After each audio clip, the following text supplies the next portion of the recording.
ஆண்களை குறிகாட்டக்கூடிய இந்த ராசியாதிபதி அப்படிங்கிறது ஆண்களுக்கு பெண்களை குறிகாட்டக்கூடிய சுக்கிரன் 6ஆம் வீட்டில் அமர்ந்திருக்கிறது. ஆனால் பெண்களுக்கு ஆண்களை குறிகாட்டக்கூடிய செவ்வாய் அப்படிங்கிறது 7ஆம் வீட்டில் அமர்ந்திருக்கிறது. இப்போ ரிஷபராசி ஆண்களை எடுத்துக்கொண்டோம் அப்படின்னா இவர்கள் தொழில் சம்பந்தப்பட்ட விஷயத்தில் கூடுதல் கவனம் செலுத்தக்கூடிய காலகட்டம். ஏன்னா ராசியாதிபதி சுக்கிரன் 6ஆம் வீட்டில், அப்போ முதல்ல லைஃப் பார்ட்னருக்காகவும், அப்புறம் தொழிலுக்காகவும், அதற்கப்புறம் லாபத்துக்காகவும், வெளிநாட்டு பயணத்துக்காகவும் இவர்கள் முயற்சிப்பார்கள்.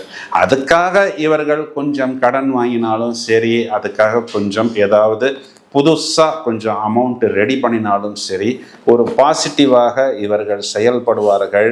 ஆனால் ஆரம்பத்தில் கொஞ்சம் லேசாக அப்படியே விடுவது போல் இவர்கள் விட்டாலும்